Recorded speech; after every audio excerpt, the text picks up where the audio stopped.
za a yi na samu kuɗin na zuwa ƙarasa harkar nan. To wai kai laifin na ya zama dole ne? Ai bai zama dole ba. Mu je mu samu baban yarinyar na har gida ka gaya mata kawai a janye kawai ya janye laifi. Kawai mu shiga daga ciki. In kuma ba za su janye laifi ba, samari za su daɗe a titi. Amma abokina wannan shawara ta kafa kamar ta yi ba. A'a.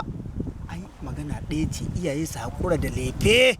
Maza su kawo abin da ke hannunsu. Kawai a ɗaura mu je mu samu. Ai ni wallahi tsoro. Kai mu tafi ni da kai na zan wallahi ni zan gaya masa in ba za ka iya faɗa masa ba.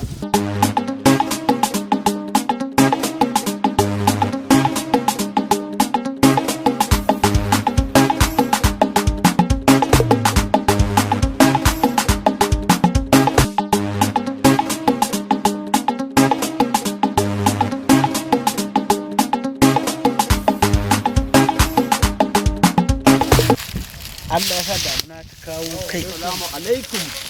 Ina ga. Assalamu alaikum. Amu alaikum salam. A'a. Rauni. A'a. Jume ne? Na ga jiya. Ma Jume? Wallahi. A'a. Dami kama da uban sa kenan. To ai na ta uban naka ne. Ce kuma ya kuma wallahi mu ne. Ce ya kuma higa ayan an akai Jume to kai hakuri. Kai hakuri ma da la ko arafa. Babu daman wata magana ta kawo mu wallahi. To ina jin.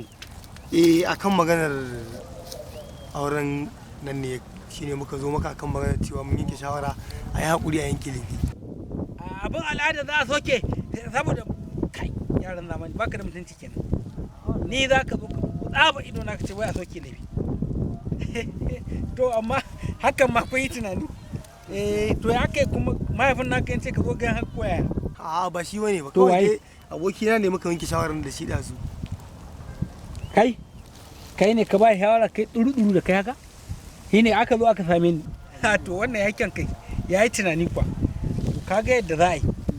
Lefe an soke. Alhamdulillah. Ni ma kayan ɗaki kun soke. Ne? Kun soke kayan ɗaki.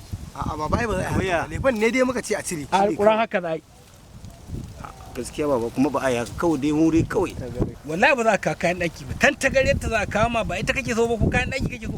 Kayan ɗaki ma muna so ba dai lefen. To mu ma muna son lefen. Wallahi dai ba za in dai sai yi ba. Gaskiya kawai. Idan dai gaskiya ba kai ne gaskiya sai dai wannan hakura. To ya a hakura? Fasa wallahi.